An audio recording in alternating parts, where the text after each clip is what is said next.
খুশি হয়ে যাবে। ইমাম হোসেন এই বাক্যটা যেমনি পড়েছে, পড়ার সঙ্গে সঙ্গে ইমামের চোখ দিয়ে যেন টস টস করে পানি বয়ে যাচ্ছে। কিছু দেওয়ার মতো ইমাম হোসেনের কাছে তো দূরে থাক, এক ফোঁটা পানি দিবে সেটাও নাই, দানা নাই, পানি নাই, পয়সা নাই, কিচ্ছু নাই। ইমাম হোসেন সে সময় বলেছিল, ভাই আজকে আমার কাছে যা যা বলেছে, যা যা আমার বেটি বলেছে, সবগুলো শুনে আমার কলেজা ফেটে যাচ্ছে। তবে ভাই তুমি একটু দাঁড়াবে। আমার হোসেন আকা পটলাটাকে নিয়ে গিয়ে পৌঁছে গেলেন শহর বানুর কাছে। বলে, শহর বানু রে, এনে শহর বানু, তোমার বেটি সগরা পাঠিয়েছে মদিনা থেকে, তোমার ছেলে আলী আসগরের জন্য একটা টুপি বানিয়ে পাঠিয়েছে। যে আলী আসগরের মাথা মস্তককে কেটে দিয়েছে, হুলকুমের মধ্যে তীর লেগেছে। ইমাম হোসেনের শাহাদাতের পরে একটা কারো মাথা শরীরের সঙ্গে রেখেছিল না, তারা সব কেটে নিয়েছিল।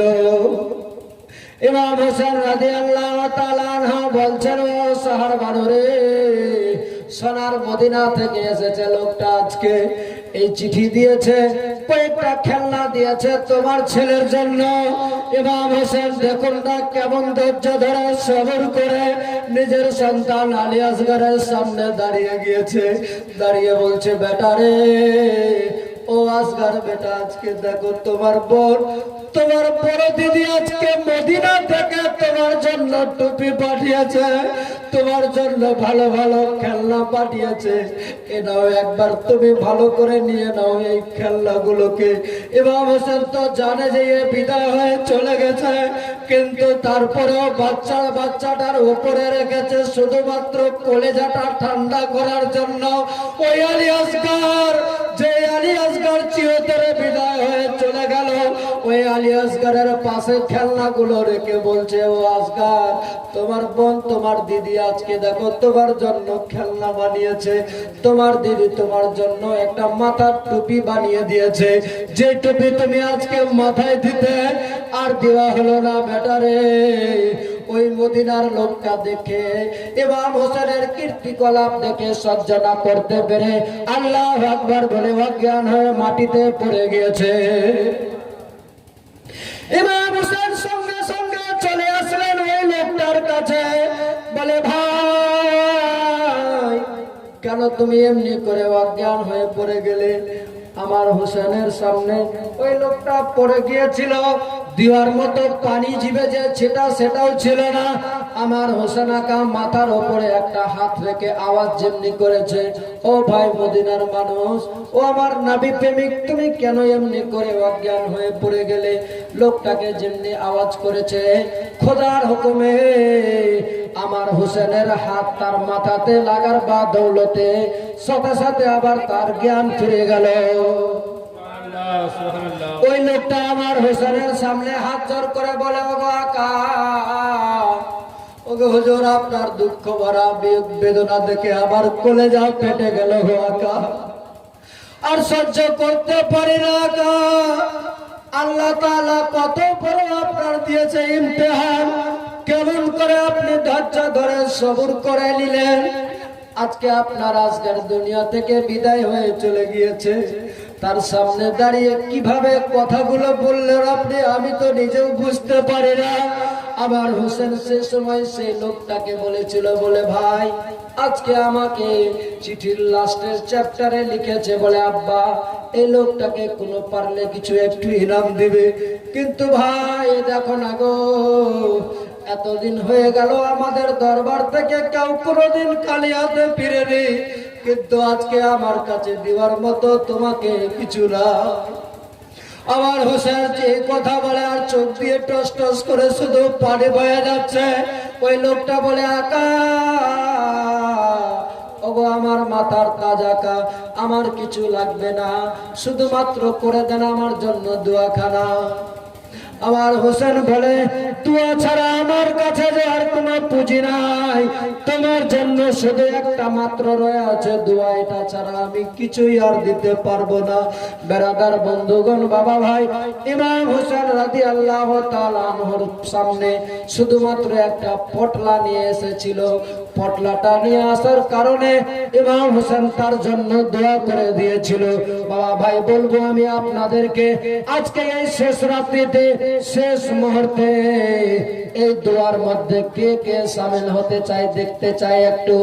ইমাম হোসেন যেভাবে ওই লোকটার, মদিনার লোকের জন্য দোয়া করেছিল, আজকে সত্যিকারে বলি আপনাদেরকে ইমানের সহিত, আজ যদি আপনি মুক্ত হস্তে ওই জায়গার জন্য খোদার রাহে যদি আপনি দান করতে পারেন, তাহলে আমার হোসেন আকা যেভাবে মদিনার লোকের জন্য দোয়া করে দিয়েছিল, আমার হোসেন আজকের দিনে সাক্ষী থেকে আপনার হাসরের ময়দানে আমার নবীর নওয়াসা জান্নাতে নিয়ে যাবে। কারণ আমার এই হুসেনই হচ্ছে জান্নাতি নওজওয়ানদের সর্দার। যে জান্নাতকে খোদা তাআলা স্বয়ং নিজে বলেছে, জান্নাত তোর সৌন্দর্য যা আছে এখন আরো সৌন্দর্য বেড়ে যাবে। দুটো জিনিস বাকি রয়ে আছে। জান্নাত জিজ্ঞেস করেছে যে হে খোদা তাআলা, কি এমন দুটো জিনিস আছে যেটাতে আমার জান্নাতের এত বড় আমি সুন্দর জান্নাত, যে জান্নাতকে তুমি তৈরি করলে সেই জান্নাত আবার আরো তার সৌন্দর্য বেড়ে যাবে, কি এমন জিনিস আছে? সেই জিনিসই রয়ে আছে আমার নবীর নওয়াসা হযরত ইমাম হাসান ও হুসেন রাদিয়াল্লাহু তাআলা আনহু যখন জান্নাতের মধ্যে যখন তাদেরকে নিয়ে যাওয়া হবে, এই দুইজন জান্নাতে যাওয়ার সাথে সাথে জান্নাতের মধ্যে যা জান্নাতের রওয়ানা রয়ে আছে তা থেকে অনেক বেশি বেড়ে গিয়েছে। এটা আমার আল্লাহই বলে দিয়েছেন যে হে জান্নাত, তোমাকে বানিয়েছি, কিন্তু আমার সর্দার, এই নওজওয়ানদের সর্দার হুসেন হাসান আসার সাথে সাথে তোমাদের চমকদার বেড়ে যাবে। আজ সেই হুসেন দোয়া করছে ওই মদিনার লোকের জন্য। ভাই, আজকে আমরা সেই নবীর উম্মতি, সেই নবীর নওয়াসা কারবালার সরজমিনে দোয়া করবে। আর আজকে আমরা এই জায়গাতে আজকে তার দুঃখ ভরা কথা শুনে সত্যি বলি আমি আপনাদেরকে, আমি বেশি চাইবো না, যতটা আপনাদের দ্বারা সম্ভবপর হবে। আপনারা ভাববেন মৌলানা সাহেব শুধু খালি টাকার দিকে বেশি ব্যস্ত হয়ে আছে, কিন্তু তা নয়। আসলে বাস্তবে কি জানেন, এটা হচ্ছে একটা ভালোবাসা, নবীর প্রতি প্রেম ভালোবাসা। এই আলে নবীর প্রতি প্রেম ভালোবাসা নিয়ে এই কথা শুনে দুঃখ যদি আসে, এই দুঃখের মধ্যে যদি আপনি মুক্ত হস্তে দিতে পারেন, আল্লাহ তাআলা এটাই আপনার সমস্ত জীবনের গুনাহ ক্ষমা করে দিবে। এটাই আপনার মূল পুঁজি হয়ে যাবে, এটাই আপনার সঙ্গের সাথী হবে, এটাই এটার বাদ জরিয়াতে আপনার গোটা খানদান জান্নাতে চলে যাবে। অতএব বলবো আজকে আপনাদের মাঝে, আর বেশি চাইবো না আমি, আপনাদের মধ্যে থেকে 100টা করে টাকা 11 জন মানুষের কাছে হবে না? আমার মামাদের তরফ থেকে এসেছে টাকা, চাঁদও দেখেছিল, 100টা করে টাকা আপনাদের মাঝে 11টা লোকের কাছে নেব, আর চাইবো না বেশি। 100টা করে টাকা, মর্দে মুজাহিদ, হোসেনের দিওয়ানা, হোসেনের চাহানাওয়ালা হবে না আপনাদের মাঝে? ভাই খরচা করবে এই জওয়ান ভাই, নওজওয়ান ভাইরা। আমার যুবক ভাইদেরকে বলতে চাচ্ছি আমি বেশি করে, রিচার্জ এখন করতে হবে না, 2-4 মাস বন্ধ করে দাও, দিয়ে দাও এদিকে খোদার রাহে। সুবহানাল্লাহ। বাবাজির নাম কি? আব্দুল বারেক। সুবহানাল্লাহ, আব্দুল বারেক বাবাজি আমার 100 টাকা পুরা করবেন। বাবা মায়ের জন্য। বাবাজি আমার কি নাম? আপনার নাম কি? আব্দুর রউফ সাহেব। নারে তাকবীর, নারে রিসালাত। আব্দুর রউফ সাহেব নিজের বাবা মায়ের নামে 200 টাকা করেছেন দান। মাওলা তাআলা তার বাবা মা কি অবস্থায় রয়ে আছে খোদা তুমি একমাত্র জানো। দয়া করে মেহেরবানি করে তার বাবা মাকে তুমি জান্নাতের মধ্যে জায়গা করে দিও। সকলে মিলে বলুন আল্লাহ। আপনার নাম? সফিরুল হক বাবাজি আমার। সুবহানাল্লাহ। নারে তাকবীর, নারে রিসালাত। সফিরুল হক সাহেব 200 টাকা বাবা ভাইয়ের নামে করেছেন দান। মাওলা তাআলা তার বাবা মাকে দিয়ে তুমি জান্নাতের মধ্যে স্থান দিও, জান্নাতি হাওয়া দিও, জান্নাতি খাওয়া দিও, জান্নাতি মেওয়া। সকলে মিলে বলুন আল্লাহুম্মা আমিন। আমার মা বোনদের তরফে একবার আর চাদর যাবে, যা থাকবে মুক্ত হস্তে চট করে দিবেন মা বোন। সবার মনের আশা বাসনা পূর্ণ হয়ে যাবে। 2 জন হয়ে গিয়েছে, 3 জন হয়ে গেছে অলরেডি। আমি আপনাদের মাঝে 11 জন আল্লাহর বান্দা দেখতে চাই। জওয়ান ভাই, যুবক ভাই, কিছু যাবে না সঙ্গে, খালি হাতে যেতে হবে ভাই। 100 টাকা করে টাকা আপনাদের মাঝে চেয়েছি আমি। হবে না আজকে হোসেনের মহব্বতে?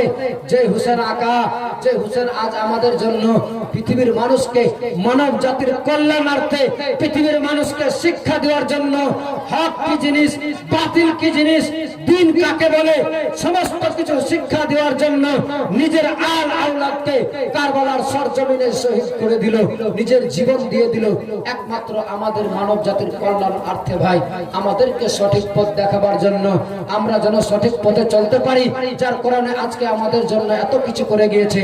তিনাদের কথা শুনতে গিয়ে 100 টাকা করে টাকা দিতে পারবো না। 2, 4, 5 জন হবেন আপনাদের মাঝে? অবশ্যই হবে। একটু চট করে দেন তো, যদি আজকে না হয় কালকে দিবেন। চাদর নিয়ে ভাই আমার মামুনদের তরফে একবার আরেকবার যাবে, যা হবে মামুন মুক্ত হস্তে যদি থাকে দিয়ে পাঠাবেন। খোদার রাহে হয়ে যাবে দান। আল্লাহ তাআলা পুরা করে দিবে আপনাদের মনের আরমান। যেই জানাজার জায়গাতে সকলকে যেতে হবে। এই ভাই, এই মা বোনেরা শুনুন মন দিয়ে, যেই জায়গাতে মরতে গেলেই ওইখানে নিয়ে যাবে, রিহাই হবে না। হবে না। মরার সাথে সাথে গোসল দেওয়া হবে বাড়িতে, কাফন পরাবে বাড়িতে, জানাজা হবে ওই জায়গাতে। যেই জায়গার ব্যাপারে আজকে আমি চাচ্ছি আপনাদের মাঝে। মুরগি আছে নি? মুরগি আছে একটা। কতটি ডিম একটা মুরগিতে বুঝতে পারবে? আরো যদি থাকে ডিমগুলো মুরগি নিয়ে আসতে হবে তাড়াতাড়ি করে।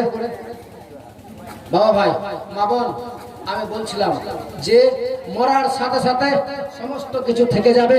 আপনাকে ওই জানাজা গায়ে শুইয়ে রেখে দিবে খাটখানাকে। আপনার জন্য দোয়া হবে, আপনার জন্য দোয়া খাইর করা হবে। সেই জায়গাতে সবাইকে যেতে হবে।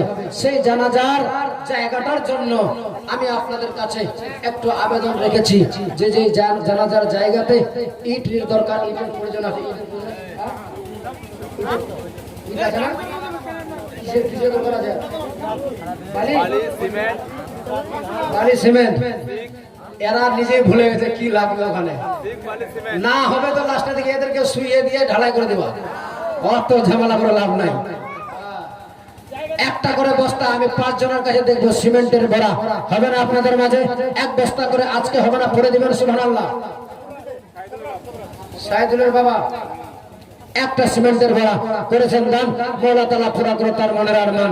আল্লাহ তাআলা যে উদ্দেশ্যে দিয়েছে তার মনের আশা, মনের বাসনা তুমি কবুল করো। সুবহানাল্লাহ। কি নাম? সালাম। আব্দুল সালাম ভাই আমার 100 টাকা করেছে দান। মাওলা তাআলা পুরা করে তার মনের আরমান। মাহমুদ মাওলা তার আত্মীয় স্বজনকে দিয়ে তুমি জান্নাতের মধ্যে স্থান। আপনারাও একটু দিয়ে দেখেন। 1 বস্তা করে সিমেন্টের ভরা হবে না? যদি হয়তো না পারেন দিতে, রড দিতে কিংবা বালি 2-1 টলি আপনাদের মাঝে হবে না? কেউ এরকম দেনেওয়ালা আল্লাহর বান্দা?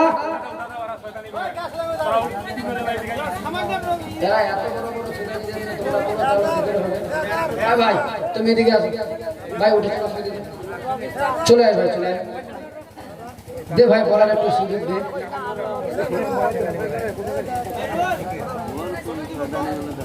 দরুদ শরীফ পাঠ করুন। আল্লাহুম্মা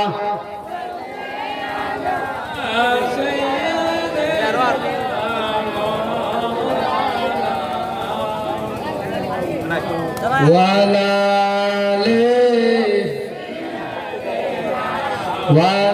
আলে সাইয়্যিদিনা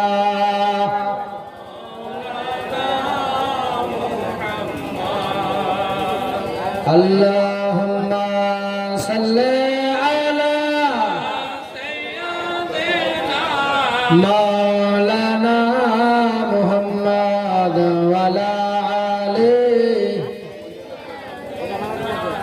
মাওলানা মুহাম্মদ। নবীর বেটি মা ফাতেমা জান্নাতের রানী,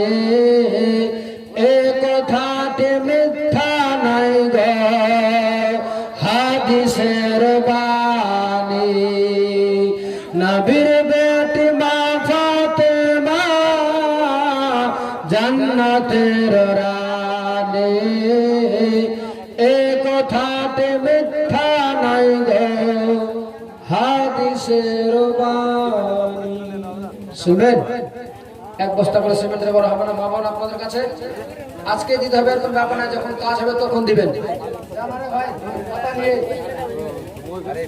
বসে থাকলে ওখান থেকে বলে পাঠাবে কষ্ট করতে হবে এক ভাই আমার কাছে 100 টাকা দান সুবহানাল্লাহ পুরা করে তার মানে